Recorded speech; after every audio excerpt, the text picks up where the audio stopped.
Welcome to Network AF. This week I have on Alan Cohen, a networker who has led marketing at Cisco, at multiple innovative networking startups. In fact, he likes to sort of kneecap and poke fun at the mainstream and drive innovation. We're going to talk about some of his experiences both in the networking field, marketing, business, and life.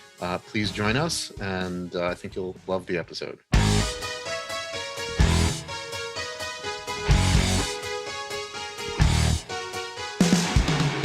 Hello, and welcome to Network AF. I'm here with my good friend, Alan Cohen, a rebel and recovering networker. Alan, if you could give us a little intro, what are you up to nowadays? Morning, Avi. Great to see you and be on AF, because it's definitely kind of an AF type of AF. Usual stuff. I mean, we continue to make investments in kind of companies that are completely changing the future. I'll be talking about a little bit soon, but I've just made an investment in a networking company of a different type. Okay. But I can't go into it a lot. It's not a network of packets. So, but we'll talk more about that sometime soon. Come back after we're out of stuff. Avian carrier. It's a bird birding. It's bird. It's the parrot's not dead. It's just sleeping. Okay. Yeah. And so and gearing up for the holidays, whatever that means, or gearing down. Okay. Some travel, whatever. Yeah, usual. Okay. So you've had a diverse career. We won't say long career. We'll say diverse career, in and out and around of networking, from the Death Star of networking to people shaking things up and kicking things around. How did you get into tech in the first place? I was an accidental tourist in tech. I actually started my first career in government, and then got an MBA. And when I got out of school, I got a job, as many MBAs do, in consulting. And actually, my training is actually as an economist. Obviously not engineering, which you figured out in our first meeting. So the partner that hired me to the consulting firm about 3 weeks before I got there accepted an assignment to work on the mining industry between Singapore and Australia. And he said, "Hey, you ready to come move there?" And I said, I just got married and I'm trying to hold it together in the first year. So he actually passed me on to the partner that ran the telecom practice. And I got thrown in the early 90s, headlong into the growth of cellular and then broadband networks, back when we called it interactive TV. Oh, I remember that. Yeah, so I came up through that and then went out to US West and worked on its cellular and paging business, and also the trials that we did in Omaha and with Time Warner, and learned that how do I say this politely? I won't be polite. It's $4 billion to find out you don't want your phone company picking your movies. But we had some of the first ATM networks, and saw that, and then kind of moved into the internet business, actually at IBM, a good friend of Kentix, and built e-commerce. And I think I mentioned to you that I joined IBM on June 5th, 1995, which was the day that IBM acquired Lotus in a last gasp of client-server application, and paying some rents on some mortgages in Boston. And ran the first Windows 95 platform at IBM. I didn't use OS2 with a Netscape browser, and steadily came out to the Valley, work for Cisco. Yes, Avi, I am your father. And proceeded through, great early career at Cisco in the 90s, and then 4 networking and security startups later, and eventually do what every washed up technologist does, is make your way to venture. I mean, you take all your experience and bring it to venture. To mentor the next generations, although some of them aren't that next generation. Some of them are just next generation of ideas. to try to hold their beer, give them money, and not get in the way. Yeah, you're exactly right. Yeah. Yes. Or Diet Pepsi, as the case may be. So that's right. Diet Pepsi. Or that's right. Cases of Diet Pepsi, as the case may be. So, and I think I've had the great pleasure of causing several wars in the networking industry. One in the wireless war between at a company called Airspace, which was a startup that kind of roiled the incumbents and got taken out by Cisco, and then later spent some time at Cisco again, and then joined an enterprising network virtualization startup called Nicira, which was acquired by VMware, and started the shooting war between Cisco and VMware. I was just kind of fanning the flames. Yeah, which we'll talk about Nicira, but it's interesting because the way that SDN was originally pitched, truth in advertising would have been people hate opening tickets to make VLANs. Can we just automate the network people? And that's where we are versus the flow controllers and magic LANs and all that stuff. So yeah, well, I mean, like Nicira clearly, and by the way, it's a great antecedent for any discussion about Kentic, right? Because it was the first realization that increasingly organizations were not going to be completely own every network they were running over, and that they would need software control layers to be able to provide the capabilities you would expect in an enterprise network, like security, performance, control, visibility, that you weren't going to have when you were using somebody else's network. As you've said, the networks you own and the ones you don't. So that's right. Yeah. And so, what I would say is like a lot of these capabilities have effectively created passports and health kits, right, for traveling into the great unknown of the internet and the the internet as an infrastructure as a service players and all those folks. So I've kind of got washed ashore in my little rowboat across all of these battles, and quite cognizant of look, I mean, when I was at Cisco in the 90s, it was really two things really drove the business. The first one was email, which drove the enterprise network, and then second one was the browser. Right. Yeah, no, you definitely need the applications to drive. I mean, even originally, in fact, net access originally meant email and Usenet, for those that remember Usenet, not live internet access, because it was neat for sysadmins and whatever, but it was not what originally was all connected. So were you at Cisco before joining networking, before startup, before wireless? I worked at Cisco. I came there in the 90s during the great push to replace service providers with over-the-top kinds of companies, and actually worked on management as well as call managers. If you remember, we worked with Group Videotron in Canada to build an over-the-top phone network. It was a little clunky at the time. The software. This is before the Cisco VoIP phone took over the world. No, yeah, I was there for the early VoIP and the acquisition of Celsius, which was this little white phone that.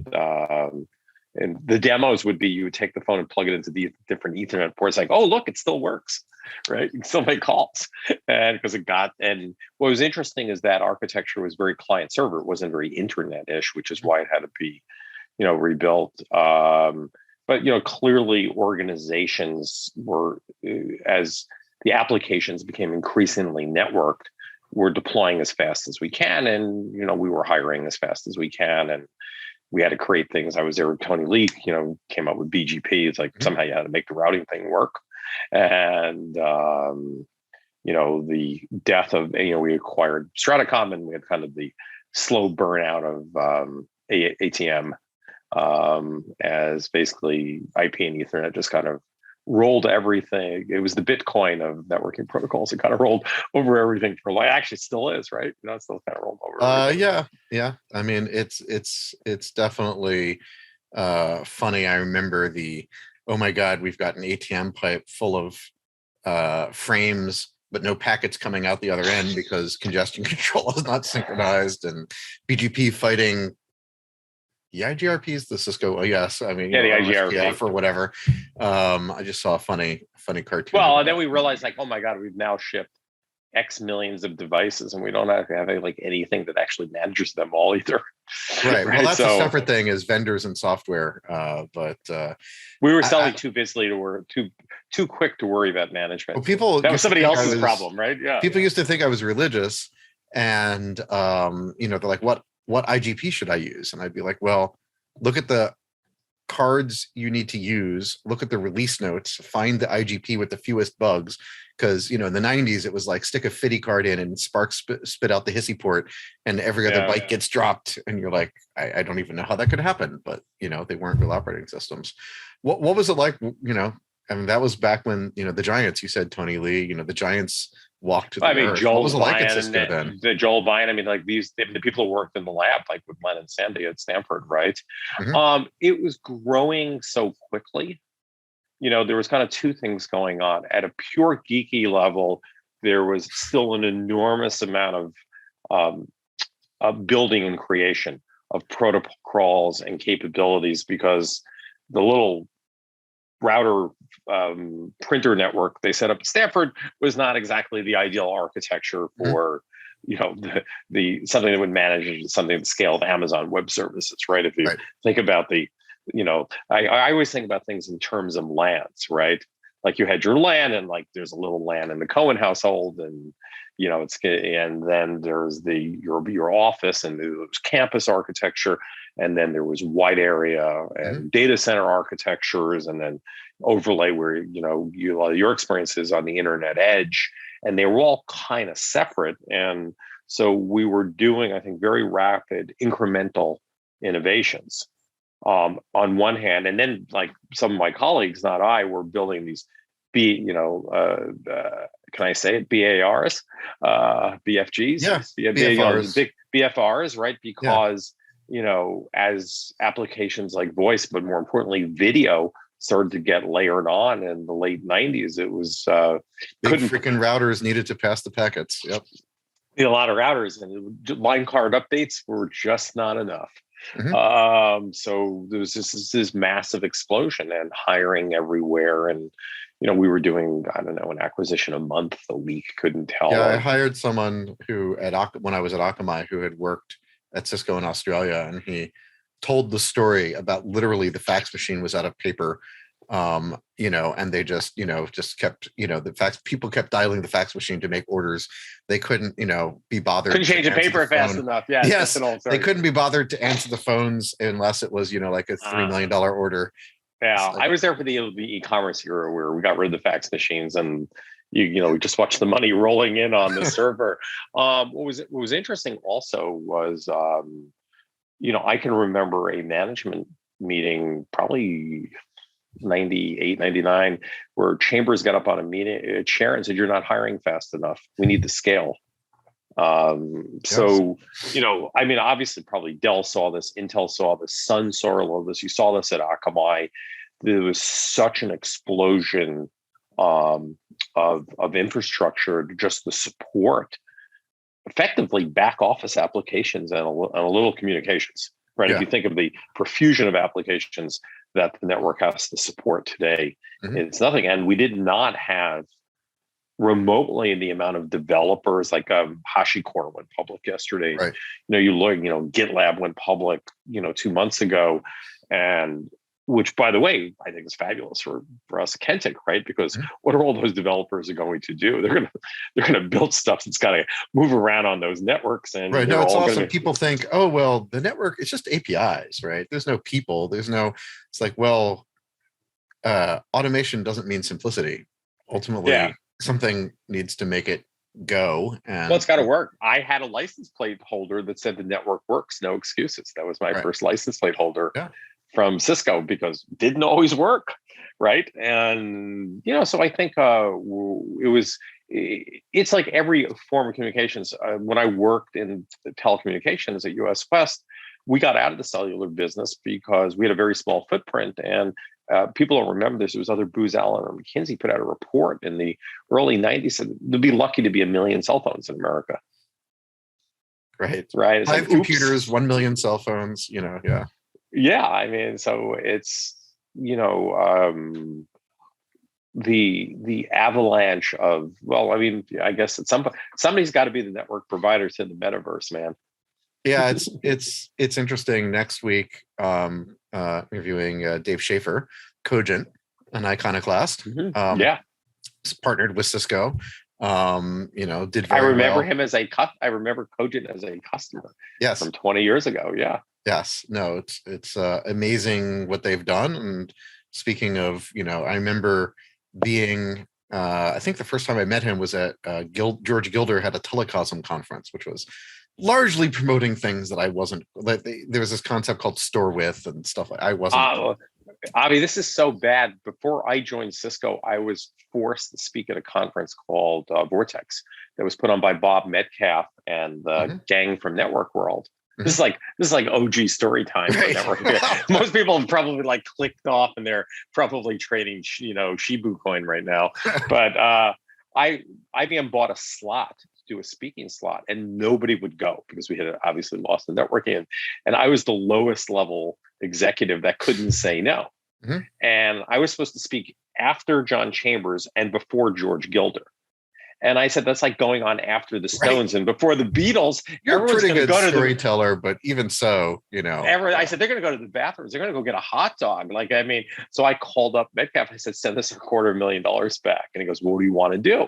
And I go, well, put me in with my peers. So actually it was Charlie Giancarlo, who's now CEO of Pure, who's the head of business development at Cisco, Irfan Ali, who ran 3Com's networking business, and Tom Rebel, who ran Siemens. And we did a panel on internet quality of service and things like that, and I ambushed them. That's how Chambers watched it, and that would help me get acquired. I remember at that conference, Gail and I was at the it was on Nob Hill at the Ritz, the Fairmont, and there was a vintage Mercedes, and the license plate said Dainu. And I was like, okay, that's pretty cool. It is enough. So I guess there were some people there that were happy. I was telling people at Kentic my Bob Metcalf story, and I have a great deal of respect for him. But Gilder sort of took my quote out of context because I don't know if you remember, Metcalf wrote an article saying the internet was going to explode and die and routing. I do remember that. Yes, yeah. So I said something that was much more in context, but Gilder took it as Freedman says he's an elder statesman doing more harm than good. I think I said that statement was not constructive, basically.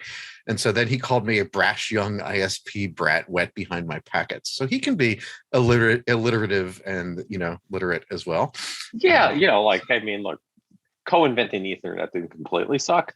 And so I think I need to take a look at it again. Someone on the Kentic Random channel posted like the thesis response about how crappy Ethernet was. Which will live forever in infamy. I mean, I could do this ever. I actually, my first day at IBM, first week at IBM, I had to fly to Boston to meet the Lotus guys. And I got online, and the executive who ran IBM network hardware division was online in front of me, was being pushed out of IBM at the time, and asked me who I was, and was. Did they give you a bag of uppercase letters and backslashes and underscores for using notes? No, but I kind of had. Oh no, they were too busy being happy about not having to fight with Microsoft any longer. I guess that was true at a time. I got into a lot of trouble. I actually may have coined the phrase "Notice Lotus." Okay. I mean, the Lotus people were terrific, right? I mean, it was. Yeah. I mean, 123 was the program for such a long time. Yeah. I have actually. This is, I believe, the better lit fake background on my actual background. I now have VisiCalc as well as 123 on my shelf. So, having used pretty much everything on the spreadsheet side that there was. So, how did you go from mainstream networking? How did you get into Nicira and what they were up to? Well, I mean, that was my second startup. So I was very clear. I was the head of enterprise marketing and solutions. So like all those people delivering those wonderful marketing messages across $24 billion of Cisco revenue were on my team. And I was absolutely paranoid about the cloud. Because what I think we've seen in the networking industry and the computing industry overall is whenever there is an easier to use implementation of applications or infrastructure, and if it works pretty well, right, people are massively you're lazy. They're going to move to it, right? I mean, yeah. ask Mark Benioff what it was like to build a better CRM system than Siebel and Oracle, right? And so, oh, by the way, you don't have to run it; we'll run it for you. Well, there was ASP, but this was multi-tenant, so this is better. Yeah. And so I wanted very much to push more into cloud, and I was running into the usual resistance. That's for non-essential workloads, and it's not enterprise secure. The things that you tell yourself right before the foundations of your house right away. This is before the great automation, self-driving, closed loop automation. We're really talking about S3 bit buckets, right? Mm-hmm. But you could so see it, and was not able to really make a lot of progress. And Nicira really was the first networking software abstraction layer that would allow, effectively it was network virtualization, which is what we called it. And which is always like, why didn't VMware have more play in the cloud? You always ask yourself. They're a great company, but they're, for the most part, they've been an enterprise company that I think have done a pretty good job in the last couple of years, kind of making. Well, and they're, you look at it, and what's AWS and IBM, first hybrid partnerships were around VMware because that's what people have. So that's what people had. So it was, so when I met Martin Casado and Steve Mulaney, it was so clear. Right. I went from having, 350 people on my team to me and Rod Stolmeyer like pumping out marketing stuff. And I started there was 48 people, 45 people, 38 people. It was a tiny company. We were not that big when we got acquired, but it was so evident. And I think, I think the rule of networking go-to-market strategies is to use your technology and your message to allow the market to select you. So you effectively segment your market by people who so care about what you're doing. And your goal is try to get to them quickly in the most cost-effective ways possible. Because when you show up, one or two things have happened. They've already built a mini version internally of what you're doing, especially if they're a larger company, or they say, thank you. Right. I love that. Thinking about this, right? I love that. Salespeople hate it when they're like, "Oh, they have their own solution." I'm like, no, that's good. They might not buy this month, but they're going to be a customer. Anyone who cares enough to have started trying to solve the problem, whatever the problem is, that's a great sign for starting. So there were. So I did a little bit of surveying of a lot of. I was in touch with at that time a lot of very large enterprise organizations that were evaluating virtualization and cloud architectures, and I'm like, well, what do you think about this? And it's like, well, when is it going to be ready? Right? Because we're ready. And, interestingly enough, the kind of a lot of the core tenet that people thought virtualization was about was I can get more processing power deployed, right? Most enterprise networks were traditionally at about 15 to 20% capacity on a good day. All this, extra CPU on these machines, and it's a bad use of capital. It wasn't the stateless revolution. It wasn't production networks saying, "Oh my God, we can be stateless and get more efficient that way." It was packing. It was, load it up, right? Hey, we're going carpool, right? Don't drive by yourself. Right. And but it really, that wasn't the real issue. It was really the ease of automation. They got people, and networking didn't have that network automation, though we never used the term at Nicira. We built a network hypervisor and it established tunnels instead of spinning up virtual servers. Yeah. It was a very similar kind of construct. So it was very easy for like VMware to see it. A very famous VMware executive told us when we got acquired, and he came to talk to the team. The acquisition was announced. He looked at me in the eye, and I remember said, "Now, Alan, VMware is the VMware of networking." Yes, that shows you did well with category definition. Now, you don't ever build a company to be bought by a company. You build a company to be a great, sustainable, independent company that is strategically interesting. But and to be fair, we never said, and I never said we were the VMware of networking. We just said we were the inventors of network virtualization, which was true. So, there are people at IBM that would say they may have invented forms of virtualization too, but we made I have, it's been an interesting journey for me as a technologist who sees things. And, when I go to trade shows, I need to decloak the marketing website because I can't reason about something unless I know what it does. Like like what value it provides, and benefits and positioning, like that's nice, but you could make anything sound like anything if you're sufficiently talented and compare storage to security to whatever, to Uber, if it's generic enough. But at Akamai, if you and I were fused together, we'd be like Mr. Jekyll and Dr. Hyde. We'd be Brundle. Yeah, we'd be. I mean, the Brundle fly of supreme power in networking. Because I spent 8 years desperately trying to, sell the cloud vision before its time, and that was a lesson in hindsight about needing to focus more on product marketing. When I saw Nicira, and I'm like, oh, it's VXLANs because people don't want to open tickets with network people and wait. I'm like, well, something also happened. It shifted a lot of the pattern, and I think it's very relevant for Kentech. What was happening ultimately you have to kind of go into any industry, and particularly networking industry, with a sense of realpolitik, like who's controlling things. Right. And by building, one of the catchphrases that we didn't market, but I trademarked, was the network above the hardware, right? Because it was a virtual network, right? And basically said, you, Cisco and other hardware vendors, sounds almost biblical. The things that swarm upon the network, and the things beneath, the things that live in the deep, the protocols that live in the deep, and the packets that swarm upon the face of the network. Oh my God, we're like that old Hebrew National commercial. We answer to a higher power.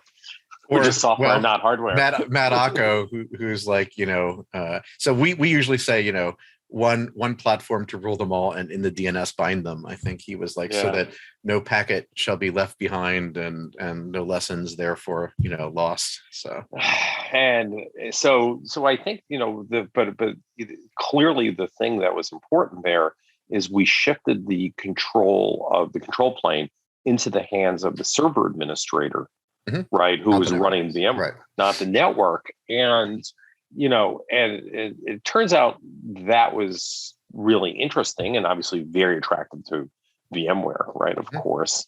And what's interesting now is, as we move, well beyond virtualized infrastructure into multi-cloud, multi-everything,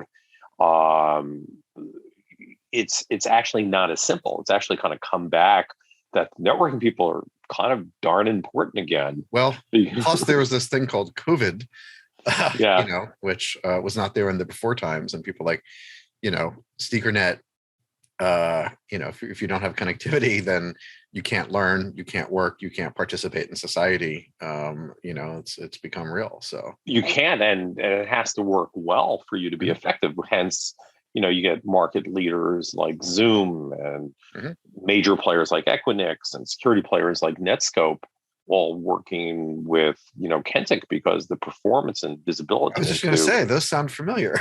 Yeah, we know those guys. I mean, I worked with Eric at Cisco, and I worked with Equinix in the 90s, and all of these players. And so as the world is more dynamic and more distributed, you need a couple of key capabilities that are going to transcend this very noisy. So how I think about it is, like, in the old days, you would like buy a stack, the original days from IBM, and you got the whole thing. Right. Client server came, it blew that all up in the air. Hundreds of companies got spun up, and then it consolidated down to like 10 to 20 major companies. Now in this now the cloud era comes, it blows up again. You don't get hundreds of companies, you get thousands of infrastructure and application companies. Yeah. And you get changes in roles with developers and code repositories like GitHub and GitLab. You have, and so it's much more dynamic and distributed. So the roles of companies like Kentech, which is why I was so excited when we met, is like that world doesn't work without things. Well, the magic is awesome when the magic is magicking. When something needs debugging and you're flying a plane with no console, or with a I mean, I guess it's actually Boeing does better at building consoles for their planes than most in the networking space do for their own, products. But it's improving. I would say for all the vendors, it's been steadily improving. But most networks, I mean, Cogent does run on a single. They're committed to a single vendor. Most. No, I'm not worried about one company and its vendor. I'm thinking about all the hybrid. Yeah. I mean, if you look at the little screen on the bottom of your browser and it tells you all the places the packets are running around and Google ads touching it, and there's a lot of people in the mix. And, it's a little like, think about like if you wanted to be on Twitter all day, your head would explode because the random algorithm drivel of stuff assaulting you, it's exhausting. And to increasingly, if you think about if I was an e-commerce provider, 10 years ago, or God forbid, 20 years ago, how many vendors I would be involved with. I could count them on my hands. And now it's probably 10x more. There's dozens of SaaS tracking vendors now. I mean, it's even something we do with Kentic. People are like, hey, can you track all the SaaS that I get to? Even we're 140 people and we probably have at least half the number of SaaS, probably more than 70 SaaS things that we use. Mm-hmm. So you got SaaS, you got the internet to connect. We use cloud because we take telemetry from cloud and we use our own infrastructure, and we have some tunnel stuff over. And I mean, just to run just about anything. I mean, I think the debate over is it hybrid or multi is dead. I mean, you're always depending on something. I mean, you're going to use an API to Twilio to send SMS. Sorry, text. SMS is old. How do you put that digital supply chain together and run by the way, that message is authenticated by another company called Telesign. It's run by Joe Burton, a friend of mine. Right, like even using Twilio to make Twilio secure, there's somebody else kind of looking it over the shoulder. Yes. So it's this multiplication effect, and it like you don't put the genie under. You really can't put the genie back in the bottle. So to speak, ever again. So it's on one hand, the amount of stuff you can use is fairly exciting, right? And there's kind of an answer to everything. On the other hand, if your business depends on it, look, there was an outage. It was yesterday, the day before, in AWS for a period of time. I know we were cited in some of the coverage on that. But the entire business world kind of took a collective migraine headache for many hours. Right. While that was happening, and it's popping up on CNBC, and it's changing. Christmas is in danger. Supply chain is already at the brink. Yeah, I mean, it was like it's like running out of the greatest toy that all the kids are waiting for. So, and the other thing, and obviously we know this, is we learned this heavily during COVID. Everybody, the entire world's economy, communications, and social structures are all connected through global communications networks and applications in a way that, I mean, from to your point, to the supply chain, to the other, like we really can't stop viruses from popping up because there's no way to stop global travel. I still, I guess it's not network politically correct to say this, but I still can't believe how well it does work, remembering how best effort worked in the 90s. And knowing what's actually underneath the web of complexity that makes those DARPA guys were pretty smart. The thing that's amazing about the internet is not that it does break sometimes, but that it works, in the first place. Well said. We have, but you know what? I mean, now we've got QoS as quantity of service gets easier and easier despite the growth, when all of a sudden you can do 32 by 400 gig. I mean, it's pretty. I turned on my first 100 gig link 2 months ago, and I'm going to hug the servers in Ashburn and upgrade a bunch of stuff. And I'm actually going to take this SUP 723 BXL Catalyst offline from the CEO cabinet.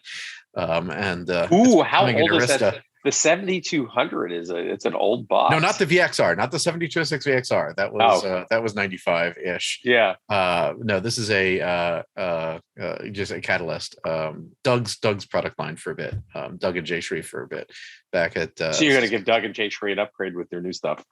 Yes, we are. Awesome. I am rolling in the new stuff. In fact, I have a picture of Doug pointing to a 7513 or something at the Unix Surplus. It's like you can go to the warehouse and find all the things that used to be product manager for. So VMware bought the virtualization company, bought the virtualization. How long were you at VMware? I didn't go. Did you walk in the building? Oh yeah, nice. Oh, it's a beautiful campus. It was great cafeteria. It was really terrific. I had just spent a 6-year run at Cisco, and like trading one. I had such a great time at Nicira in literally a year. I'm a little like Benjamin Button or Merlin. I'm going backwards in time. I started my career. I actually worked for the U.S. government, the Energy Department. I have worked for a phone company. I have worked for IBM. I worked at Cisco. And everyone says, Alan, you're such a startup guy, and now you're a VC. And it's like, yeah, if you think working with 300,000 people, I was like, I'm working backwards. It's just me and the dog. You heard him barking a second ago, right? So, for me, I increasingly just prefer to be early in things and work with smaller teams. And which is, so after Nicira, I actually wound up joining Illumio when I was looking at my paperwork, a certificate number 5. It was a small team. We were in a tiny little dorm room. And to me, that's always the fun part where a lot of the magic starts. Was microsegmentation, but actually was programming ACLs for network people. Right. Yeah, ACLs, IP tables, birthday IP packet tables filters. Yeah. Other people's. It's network security, right? It's a networking company. I mean, I always push Andrew a little, it could control the flow of traffic just the same way, right? Yep. So it could be done. And focus is important in startups. Well, the same kind of expansive growth that we were talking about a little while ago. So if you think about it, one of Illumio's well-known public customers is Salesforce. It's on everything Salesforce does. And if you think about everything Salesforce has, talking to everything Salesforce has, you need a really good degree in graph theory to actually build a control plane for that, which is what they're really good at. So I'm always very excited about the ability to master massive problems through computing, because the infiltration, exfiltration, security risks, Salesforce knows when, can't think salesperson's about to take an account away from company X, right? And maybe one not even used to work at. And so you don't want anybody knowing that information. So, and given the kind of hypercharged or the turbocharged cybersecurity market we're in, it is yet another clear element. We know this, right? At Kentech, we're frequently used in support of people's security mission, in addition to how stuff works and how it performs. Yeah, especially it's interesting even more on the cloud, because the telemetry is familiar to security people. Not just that it's NetFlow, but VPC flow logs are firewall logs on Microsoft and Amazon, not on Google. They have permit deny, and so they look like firewall logs, and so people think about that. In the eBPF world, it's a little bit more foreign, although I think that eBPF is going to be huge in security before too long. Look, it makes sense as the Linux operating systems get upgraded around the world. Companies like Cilium and folks doing ePBF are going to be really, really important. By the way, Cilium started by Dan Wetland, Nicira product manager. And, I think the thing that you find out in the networking industry is we're all basically family. We might fight now and then, but we all basically have been working with each other for decades. However, what's different is that the architectures that we have to support are dramatically different, because when I could run everything through a box, meaning a switch or a router or a firewall, or a load balancer, or pick whatever flavor of the device that you have, I can do something about it. But when there are no more boxes and everything is spread out there, you have to really rethink the architecture of the network. It's interesting because I think my view is more agnostic. So as opposed to Cilium, my view is eBPF on everything. That's why we've open sourced it, but to run not needing a particular CNI, as opposed to Aviatrix, our view is people do want to do their own. And so you need a place to see all of everything that's going on with your infrastructure. And if you don't want to, we don't have a bet on a way to configure. That's someone else's business. So I tend to be more agnostic. Predicting a bet is a vendor marketing strategy, right? This is the only way it's going to happen. Yeah. And it turns out the world's not blue or red; it's purple, right? And you have to design for purple. Yeah, but the good thing is it's really fascinating to see today that you can build a big enough ecosystem with the pace of cloud growth that there are people that are happy to be in there in that one ecosystem if you can build a good enough thing, right? And so Illumio, did that, and Nicira did that, and it looks like Aviatrix is doing pretty well, in there. Yeah, I think, and Kensig, I think there's a class of. I mean, honestly, it's what you did at Akamai when there was just the internet edge, right? I mean, there are a class of market leaders that are emerging that people are building their applications and their business around. And the great thing about being a strong early mover is, you get a chance to, create a sustainable franchise.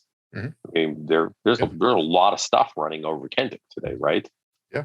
And a lot of directions we can go. We started making networks go, but what we actually do is internet scale data processing, and observability is not just network.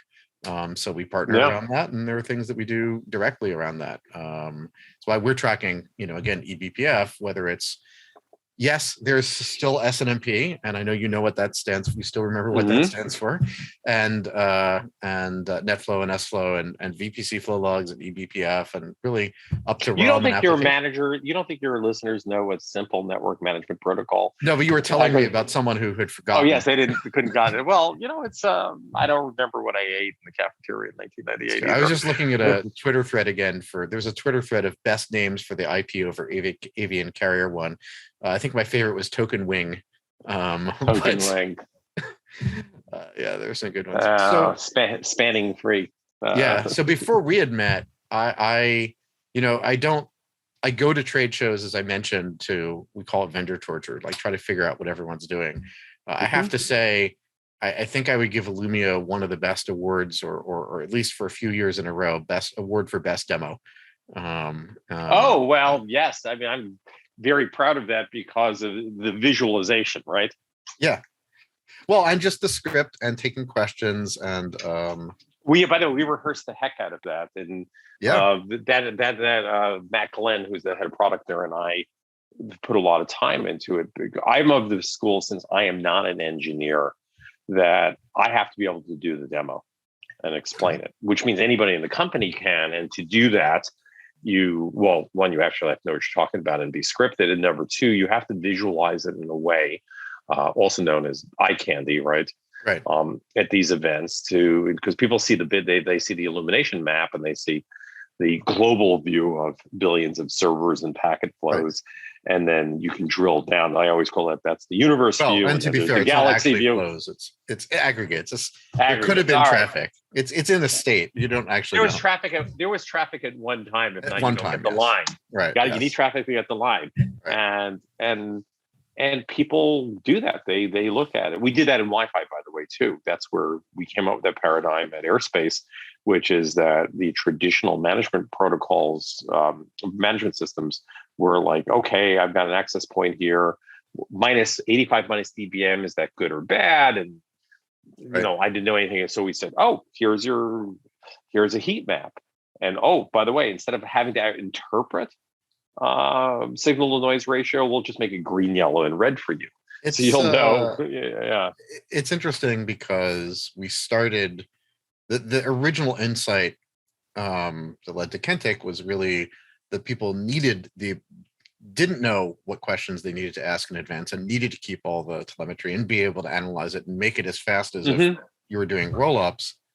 But halfway through, about 3 years ago, we actually saw if you can't make it approachable and simple, product-led growth is the way that people think about it in the startup industry now. You vastly limit your adoption. So I think that's really the interesting trick is solve the hard problems, make it look easy. Well, I mean, the best example of that in the last year is, so we have somebody at Kentic who's up for an Academy Award, right? And Doug, right? So Doug, we have, I mean, Doug is basically explaining the internet to the entire world, including the New York Times, the Wall Street Journal, and CNN on a weekly basis, because he could actually see the macro political implications of traffic. It's like, no one they must cares be what the taking exact BGP cycle times are. They don't care, but he could say, hey, they're giving exams in Cuba and they don't want anybody cheating, so they shut down the internet for an hour. Right. I mean, or there's, hey, Burma, Myanmar, I guess it's Burma again, right? Burma's about to have a coup because they just turned the traffic down. But think about that, like, enough about ordering toys over the internet. Just think about how people, governments, and I come down on populations. The side of, I'm definitely for the free market in many ways, but I come down on the side of human right also. Generally, I'd prefer that the private economy run it with the right incentives than the government, all be one government program. But I mean, it's we saw that with with COVID too. If you can't participate, you really are on the outside unless you have enough connectivity, unless it works well. And definitely FCC is thinking about that, and the internet researchers we work with are thinking about that. I mean, what's interesting is that the internet is effectively, people always say data is oil, data is water. To me, it's interesting. I actually think it's water. I don't think it's oil. But to me, networking is electricity, right? So if you think about it, like, what do you need to live? You need food, water, shelter, right? Those are the basic things. Try living without electricity, right? Well, unlike number 5, short circuit, I need input. Input, right? So you say, imagine living without electricity. Really, really hard to do that. And increasingly, the internet's starting, has really become that kind of fifth absolute essential ingredient of life. I mean, I suppose you could live without the internet, but it'd be pretty difficult or certainly a lot less convenient. Yeah. And so for me, that's why I'm so excited about Kentic. I know we're not here to do a Kentic rah-rah, but it's because it is touching everything. And we're just seeing an explosion. I just looked at a whole bunch of IoT stuff in the last couple of months, and everything's going to be connected to the network. Oh yeah. No, it's definitely not slowing down, but that gets to, I guess, maybe next chapter, as you said, and you're going backwards, Benjamin Button style. When I met Matt Acco of Data Collective, my partner, by the way, for folks, I work at a VC firm called DCVC, where I work with Matt Acco, who is the founder of my firm. Matt's superpower is explaining a founder's vision to them in the maximalist sense. So connecting with someone. Most amount of words? No. The most expansive, world-dominating maximum universe of their ideas. And usually founders struggle to help people explain why this is interesting, especially if it's technology.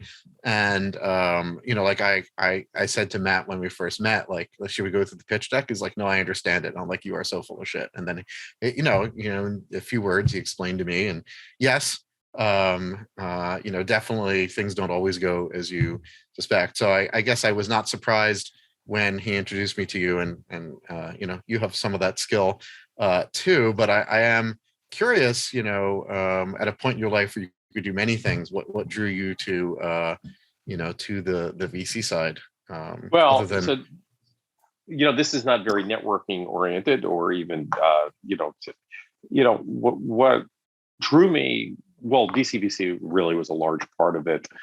Having spent several decades in enterprise technology, and having, just worked with so many amazing people, so many amazing experiences, I was kind of looking for the think different side of things. And what I recognized is that, the technology world is about $4 trillion of the economy worldwide. That's about out of 80 to 100, depending on how you count. So in our world, like, hey, it's this huge giant industry, but in the scheme of things, it's kind of small.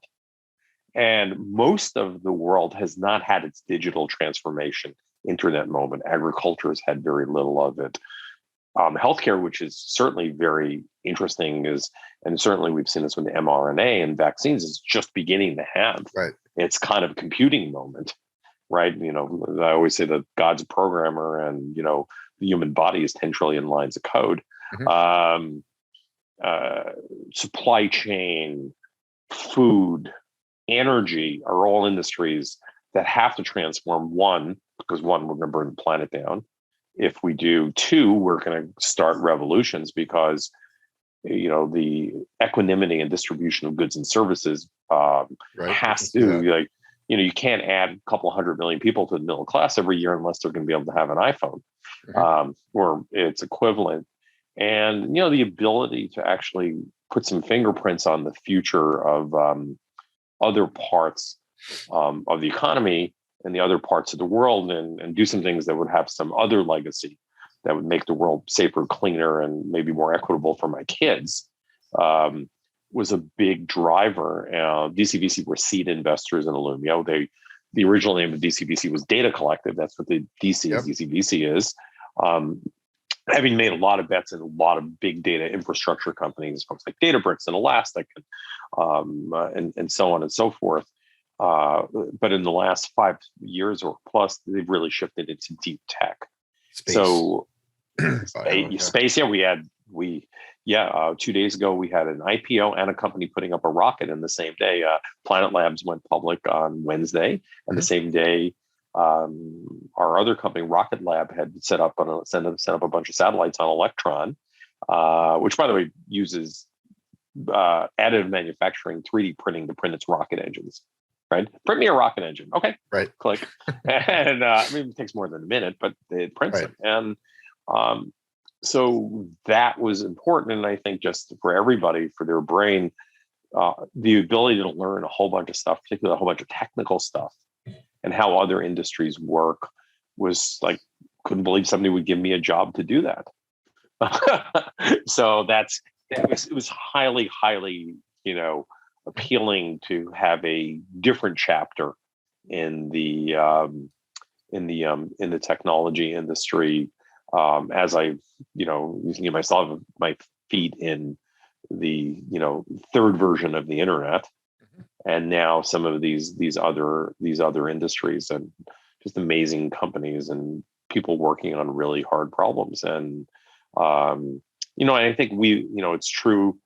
It was true in the last 50 years of tech, and it'll be true in the next 50 years of tech or new tech. The really hard problems make for the most interesting companies and outcomes.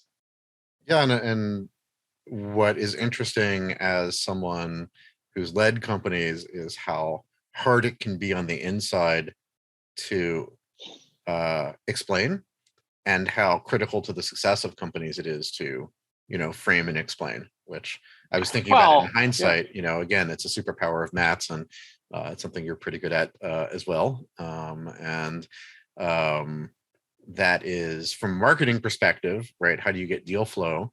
Being able to connect with technologist entrepreneurs and help them understand, play back their vision in a way that can be played to others. Yeah. I like to tell people I'm only a VC on Zoom Monday to Friday, 9 to 5, because I still see myself as an operating person. By the way, only VCs would come up with the term operator. I mean, we're people who build and run stuff, right? Right. I mean, the operator term is some kind of tweaky term that somebody eventually came up with. Sounds more PE. Operator. And I mean, my initial job at DCVC was as an operating partner, and people don't operate businesses; they run businesses. They build products. They take care of customers. And so for me, it's also I'm extremely fortunate. I get just to work on great stuff of pretty much my own choosing. And I get to spend as much time as I want to, as long as it's useful to entrepreneurs like yourself. And as opposed to running around, and I don't have to chase deals and things like that. You do have to do that, right? To be successful in our industry. Yeah. You need deal flow. Well, you have to chase or market and make aware. There's different strategies for that. Network in some way, ultimately. And there's also been a big change that increasingly people are looking for investors who don't just have, but interesting is capital is not as scarce as it was 10 years ago. They were looking for some, folks with, relevant experience, or at least a mindset, and not like some code founder friendly, but saying like, well, what can you do for me other than give me money and critique my PowerPoint? Right. Yeah. In 2014, when I started Kentech, it was sufficient that I viewed that you would not add stress in stressful times, that you would be supportive but not prescriptive, right? And we've had that certainly. We've chosen well. So generally, the answer is, well, we can give you advice, but we're not running the company. Best we could be is a really good sounding board to help shape your view. By the way, that's a great networking term.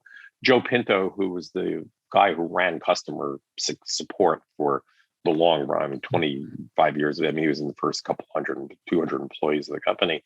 Always said the cardinal rule of networking is when you add something to the network, do no harm. Yeah, that is the cardinal rule. I don't know that is followed.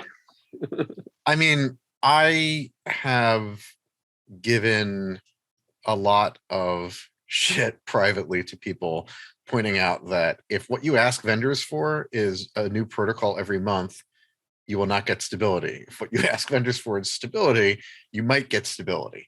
You have to be careful about the pace of innovation on the core of the network. And I think that the world has come a long way from the 90s, when people viewed it as, Cisco gave me an iOS image with my initials in it. How cool am I?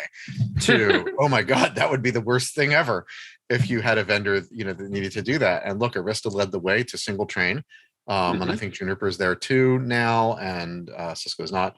But and Arista's still ahead on regression testing and things that, frankly, many SaaS companies could do. So I'm thrilled about that. So normally at this point, I ask people about how to get into networking, but you are only an honorary.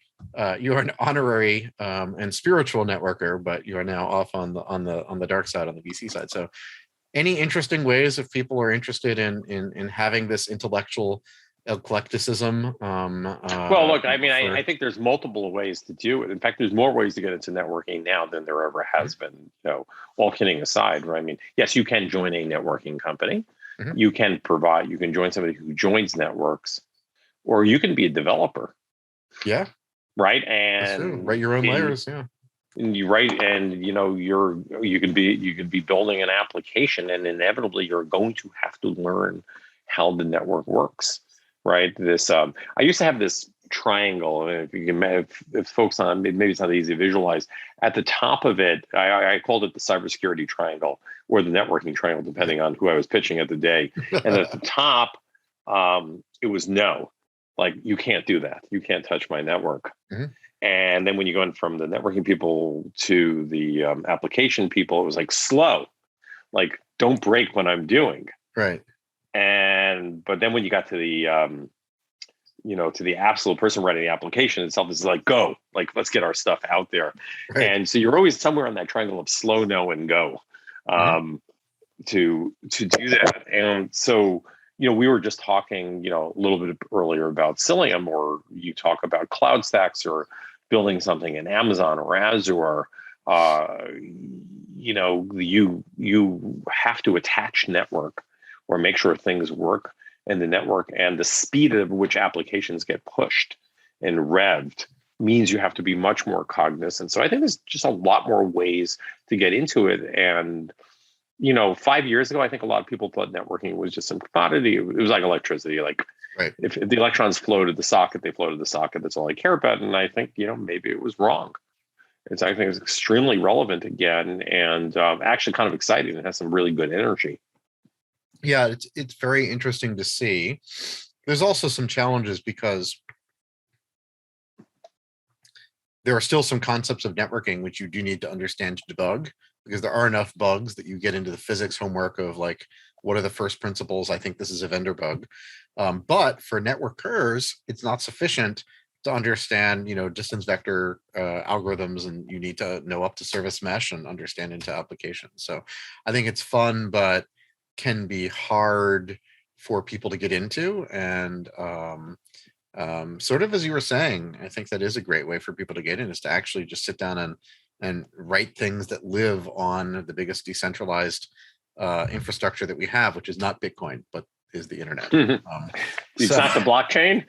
Blockchains are good and semi-decentralized, although we'll see what way different things go in different ways. Well, I mean, maybe should bring in some of the Web 3.0 infrastructure people, right? Because you're gonna kind of want to know if your employees are actually using their machines to do their job. I think we'll get there, or they're mining. Point.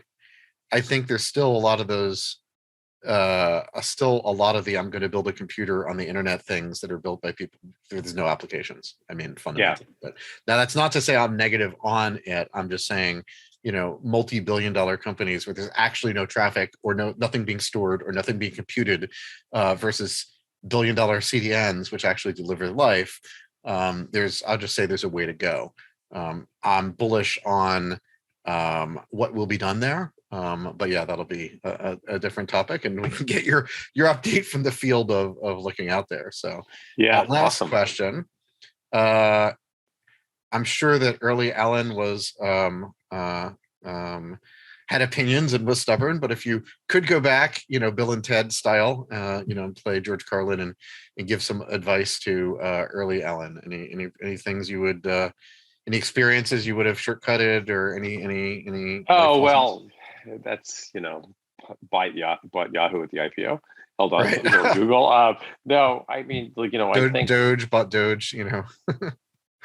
Accepted a whole bunch of roles. I think there's kind of two things that I always think about, and I'm in a very much. This is not like hyper relevant this conversation. I'm in a huge Shakespeare kick right now.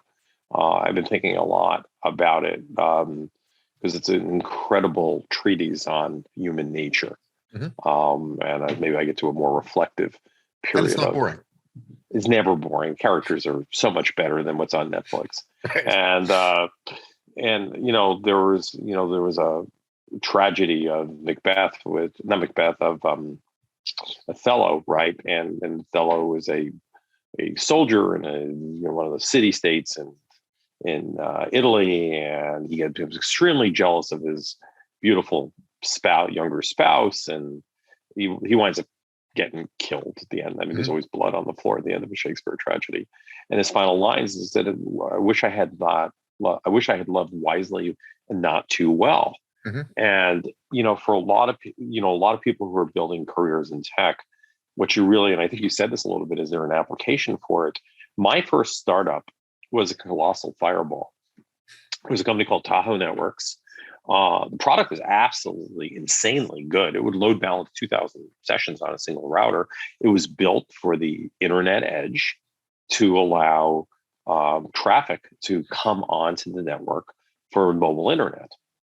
And we got one thing wrong. We got the call setup rate wrong. So it turned out in Japan and Korea, where the first mobile Docomo and the first mobile internet really showed up, at 10 o'clock at night, the rates came down. So all the kids would in their bed have their phones and they'd get online, right? Because it was too expensive during the day. And we had a problem that we didn't set up fast enough. And technically, but the real issue is that there was no mobile internet. There was no iPhone. So we were all dressed up and no place to go. And it ultimately, the company got sold to Nokia, but it did not lead to. And I mean, I didn't mean there was anything wrong with the people at Colossal Fireball, but we were so ready at the wrong time. Mm-hmm. And the hardest thing to work through is to kind of get your timing. And I always you always have to ask yourself the question, if we didn't exist, what would happen? And if there's a good answer, you're working on the wrong thing. Well, I think that if I look back, and this became clear even in the 90s with the internet bubble, having a great idea and executing it well still requires luck. Like most good outcomes still require luck, but you can absolutely put yourself in a position to take maximum advantage of it, and you can definitely see, great returns. And the other thing is, as is true with all business, right? Sometimes, statistically, if you pick good ideas and good people and execute well, you will do well. But you can. But at the time, right? I mean, if I draw a conclusion from one thing, because there's macro, and sometimes you're allowed to get lucky. It happens to get unlucky. So I mean, the entire front end of my career were things that didn't happen. I went to a phone company, and as it got out of cellular, people did great on cellular. We got out. We put our money into interactive TV. That wasn't so good. I went to IBM. I built an e-commerce business. It was right, but I should have been at Netscape, not at IBM, because it was not material enough what we were building for a company of that size. Yeah. And I mean, they built a lot. Actually, my team built something called net.commerce, which is a well-known e-commerce. I really got, my service never worked, but my application lived for a really long time. And then I came to Cisco for the service provider binge in the 90s, and all the over-the-top service providers for the most part, and all that fiber that flew around the world just splashed out. And then my first startup was a company building the mobile internet, which was really smart, just 2-3 years before Steve Jobs made that really useful for Americans. Right. And so, I wouldn't trade I can't trade the experiences unless time machines really, Back to the Future really works.